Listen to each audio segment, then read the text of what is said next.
Ibu Kepsek, selamat pagi. Selamat pagi. Apa kabar Ibu? Puji Tuhan baik. Bagaimana Ibu Milda? Ya, puji Tuhan baik juga kabar saya Bu.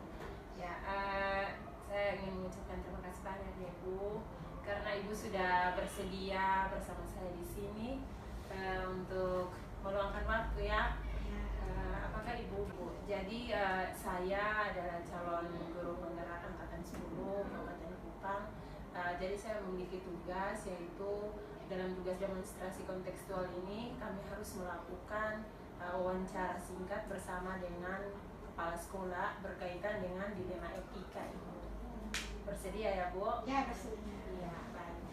Jadi di sini ada beberapa pertanyaan yang akan saya sampaikan, saya tanyakan kepada Ibu. Saya mohon untuk bisa direspon dengan baik. Oke Bu, untuk pertanyaan pertamanya saya langsung saja ya Bu. Ya, untuk pertanyaan pertama, selama ini bagaimana pendapat Ibu, bagaimana Ibu mengidentifikasi kasus-kasus yang merupakan dilema etika atau rujukan moral di satuan pendidikan yang Ibu pimpin ini? Oke, baik. Kalau selama ini dalam proses mengirim kasus itu saya mempelajari dulu masalahnya, case-nya seperti apa. Kemudian setelah itu saya menarik kesimpulan, dan kesimpulan itu yang nanti akan menjadi bahan tindak lanjut sebagai pengambilan keputusan. Oh ya, seperti itu ya, luar biasa ya Ibu tindakan yang Ibu ambil. Oke, baik. Untuk pertanyaan saya yang kedua ya Bu, selama ini bagaimana Ibu menjalankan pengambilan keputusan di sekolah, terutama untuk kasus-kasus di mana ada dua kepentingan yang sama, ya, yang sama-sama benar dan sama-sama mendukung nilai kebajikan tersebut?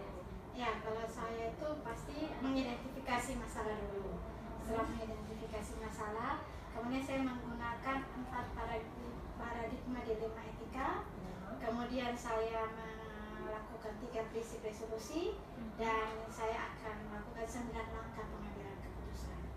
Wah, luar biasa ya strategi yang Ibu ambil untuk menyelesaikan masalah dalam pengambilan keputusan ya. Oke, baik. Saya akan lanjut pada pertanyaan saya yang ketiga ya Bu. Ya, pertanyaan yang ketiga di sini, kira-kira langkah-langkah atau prosedur seperti apa yang biasa Ibu ambil atau Ibu lakukan selama ini dalam pengambilan dilema etika tersebut, keputusan dilema etika itu Ibu? Oke, baik. Kalau yang pertama itu pasti identifikasi masalah dulu. Kemudian saya menentukan atau mencari tahu nilai yang bertentangan dalam situasi tersebut. Kemudian yang ketiga itu saya mulai menentukan siapa yang harus terlibat, siapa yang terlibat.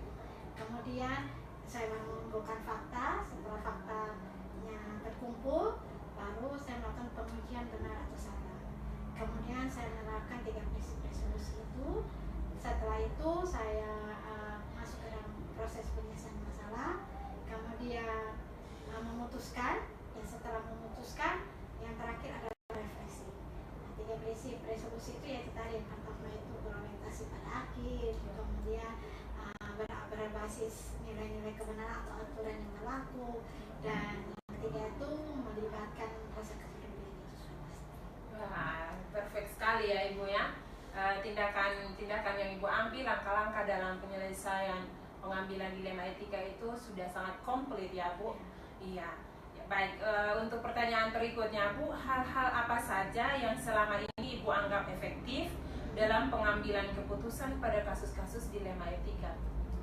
Yang pertama pasti yaitu tadi melakukan 3 prinsip resolusi. Ya. Kemudian biasanya juga saya berdiskusi dengan guru atau pihak-pihak yang terkait di dalam lembaga ini.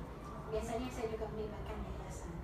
Jadi guru, dewan guru, dan yayasan, itu juga merupakan salah satu hal yang efektif dalam pengambilan keputusan. Ya. Jadi kesimpulannya Ibu melibatkan semua pemangku kepentingan yang ada di satuan pendidikan. Oke, baik Ibu. Yang berikut Ibu, kira-kira hal apa saja yang selama ini merupakan tantangan Ibu dalam pengambilan keputusan kasus-kasus dilema etika Ibu? Oke, baik. Kalau yang tantangan itu sebetulnya dilema etika itu merupakan tantangan karena kita harus mengambil sebuah keputusan yang mana benar dengan benar. Iya. Nah, tapi kembali lagi bahwa kita harus kembali ke aturan yang berlaku.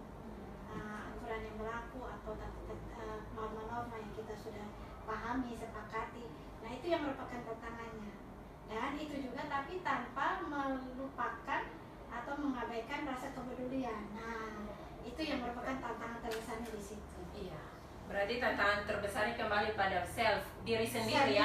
Kira-kira bagaimana ya yang saya harus ambil keputusannya, benar, kembali iya. pada empati kita kepada orang lain. Iya, Ya. benar. Oke, baik ya Bu.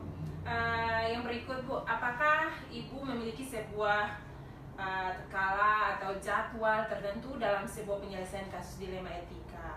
Terus apakah Ibu langsung menyelesaikan di tempat atau memiliki sebuah jadwal untuk menyelesaikan bentuk atau prosedur dalam menjalankan dilema etika ini, Bu?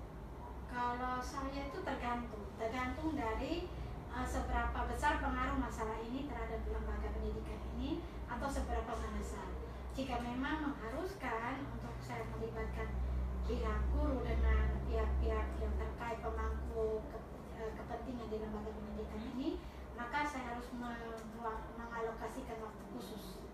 Oke, berarti Ibu ambil waktu khusus yang pas untuk pengambilan keputusan ini ya? Tergantung case masalahnya. Oke. Kalau masalahnya memang punya pengaruh yang besar, kemudian sangat mendesak, nah itu berarti saya harus meluangkan waktu, mengalokasikan waktu khusus untuk itu. Tapi kalau ada yang bisa saya ambil dengan saat itu juga bisa.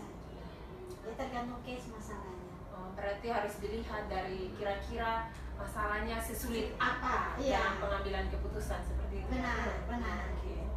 Oke, yang berikut Bu, adakah seseorang atau faktor-faktor apa yang selama ini mempermudah atau membantu Ibu dalam pengambilan keputusan dalam kasus-kasus dilema etika tadi, Bu? Kalau yang membantu itu ya pasti ini tadi itu 3 basic resolusi, kemudian dewan guru dan pemangku jabatan yang pemangku kepentingan di lembaga ini. Oke, baik ya, Bu.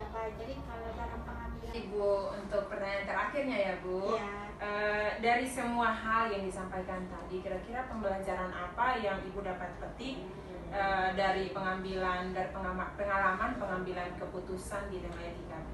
baik, kalau dari saya kita pertama itu harus berpegang teguh pada nilai-nilai kebajikan. Kemudian kita harus juga melakukan langkah pengambilan keputusan dengan baik. Kemudian kita juga ada menggunakan 3 prinsip resolusi. Kemudian kita juga harus menggunakan paradigma berpikir sehingga itu bisa kita jadikan sebagai bahan dasar dalam pengambilan keputusan, sehingga keputusan yang kita ambil itu bisa dipertanggungjawabkan dan tepat. Iya, Bu. Baik, terima kasih ya Bu. Berarti pembelajaran berharga ya yang Ibu ambil atau petik dari pengalaman dalam pengambilan keputusan dilema etika tadi ya Bu.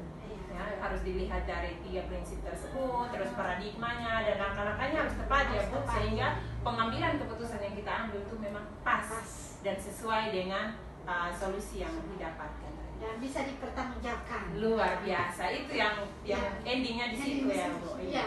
Oke, baik, saya mengucapkan terima kasih banyak ya Ibu sudah meluangkan waktu bersama saya hari ini. Kita sudah terima kasih banyak Ibu untuk doanya. Semoga ke depan keputusan yang diambil dapat terlaksana dan dipertanggungjawabkan. Terima kasih Bu Milda. Iya, sampai jumpa lagi ya Bu.